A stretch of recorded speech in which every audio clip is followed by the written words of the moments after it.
Hey everybody, it's Sunday, November 18th. Out in the garage today, working on our little Toyota race car. Weather's taking a definite turn here. Cold weather's in, rain. Today actually ended up being a decent day. Got the door open for a little while, but we did have the heater out for a while this morning. So, been working on the side of our little Toyota. Pretty much have our B-pillar done, and are making a 4-door into a 2-door, and we're about ready to start cutting out the sheet metal for the side. Take a look at what we got going on here. Okay, so where we're at, right here, there's a vent in the side that they had a cover pop riveted over, so we took that off and we welded in a piece there, so that's nice and solid. Cleaned up a little bit where they welded the roof on. We'll do some body work here and we'll finish that off. I think that high up on the side of the car should be fine. I think if we get some damage up there, we've got a lot worse problems than some cracked filler or something. So we basically, that's our B pillar here. It angles down like the window, and then it goes straight down, which would be the edge of the front door and the quarter panel coming up to it. Those pieces are all welded in, very strong, and now we're just kind of working, if you will, filling this in, and filling that with here. So we got to fill in here, make a little piece of some sort on the back just so it looks halfway decent, and we'll finish this off. We're all welded in up on the top. It's very strong. Come down the sides. This piece here will basically have the rear quarter front and the door skin to it there. Bend out of the way. It's welded in at the bottom, of course welded in at the top. I haven't decided yet. Probably going to want to put some kind of a piece in here to give it a little bit of strength. I don't know. I'm not a real big fan of having all your sheet metal directly attached to the roll cage. I like to have it supported and just outside of it. So we'll see what we end up with on that. But looks like everything came out fairly good as far as lining up.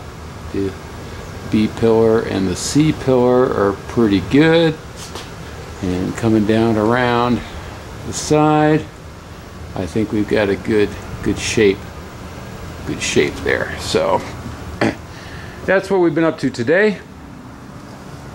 Like I say, these pieces are all welded in,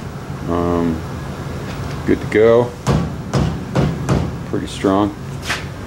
Now, basically the next thing I'll do is the bottom of this tape line right here is the cut line.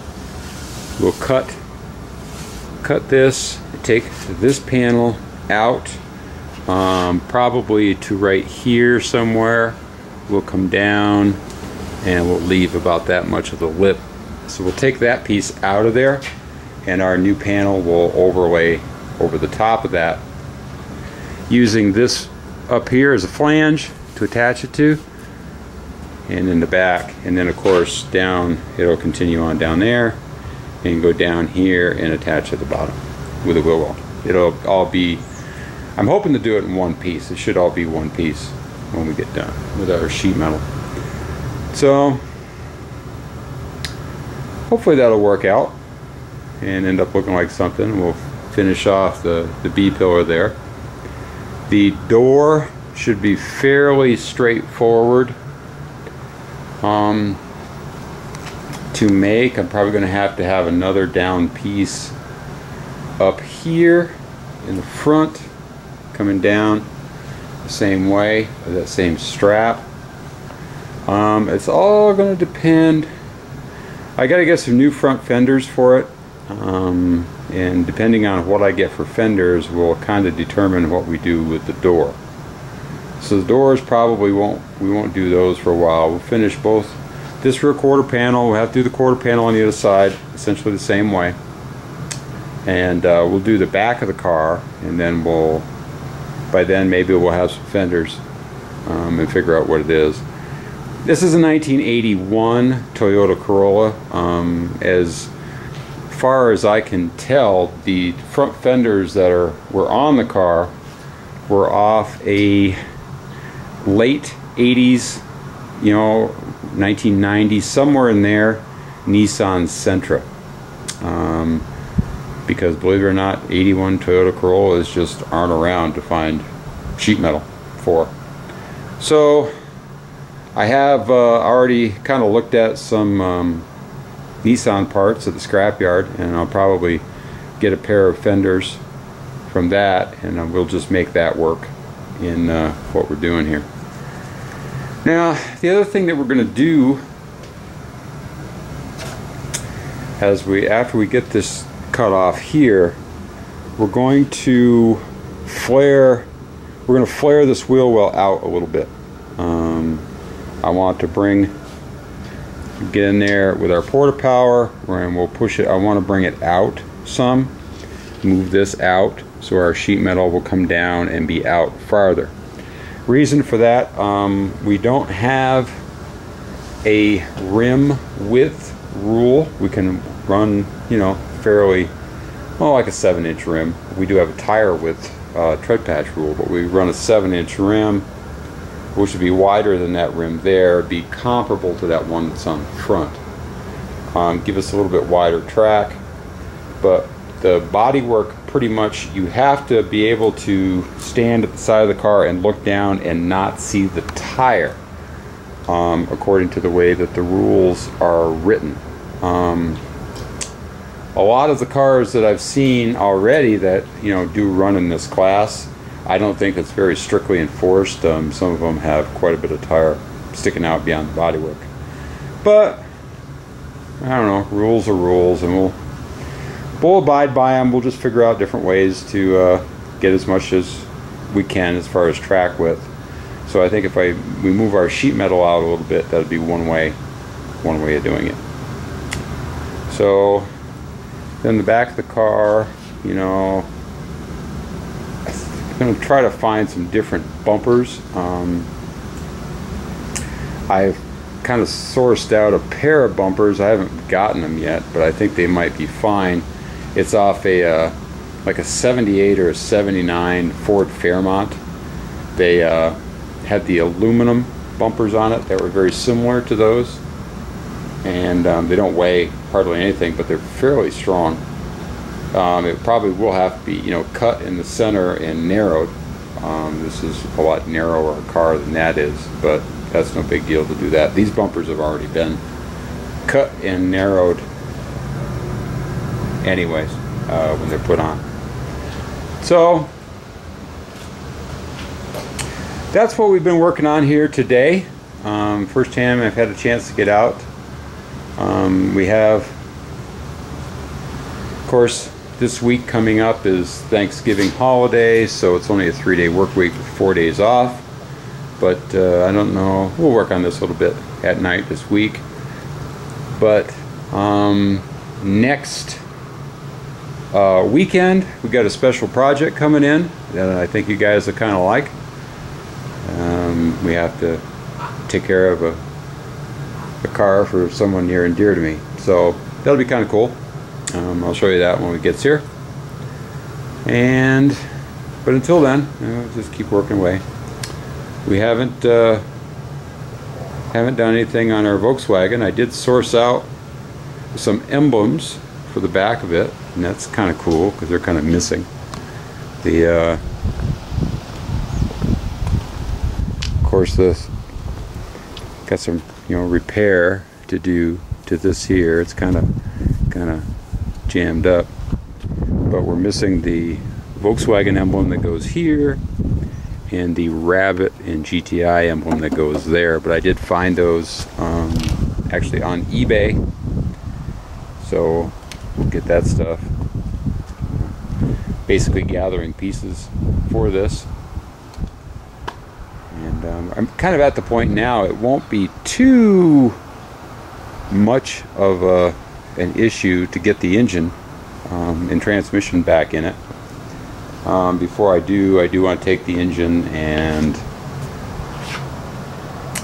clean it, clean the transmission, probably put a new timing belt in it, you know, things like that, and then we'll drop it back in. I don't know if I'll separate it and check the clutch. May just give it a shot and see what it is and run with it, with what's in there. So we'll get that one running. That'd be kind of cool. Get that car going. These are a lot of fun to drive, so that'll be upcoming.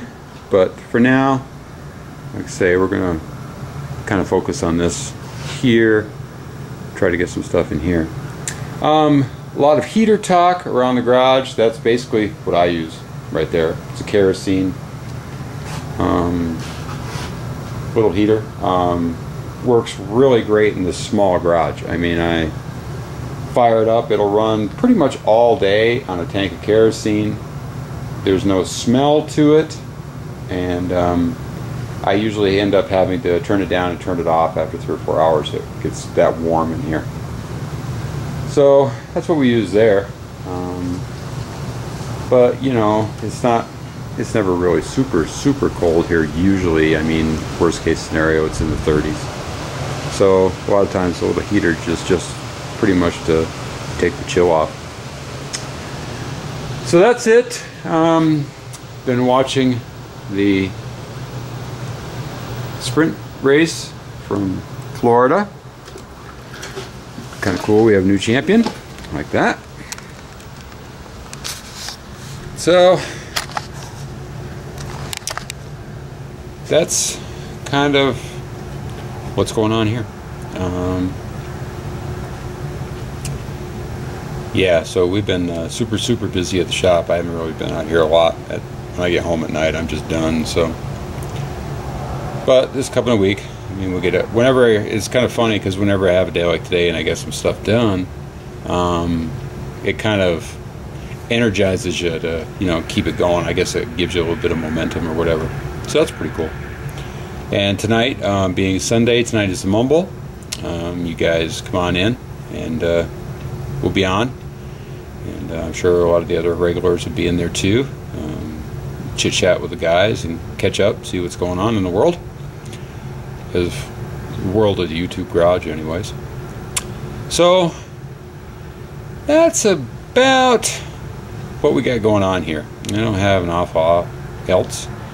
We'll be making some, maybe make some videos this week if we get out here a little bit, working on the car some. So we'll have those uploaded and go from there. So like I say, tonight, Mumble. Okay, once again, if you're a little unsure of the Mumble, you want to give it a try, basically you just need, all you need is for your computer, I would recommend kind of like a headset with a microphone. And go to WTBM123's channel.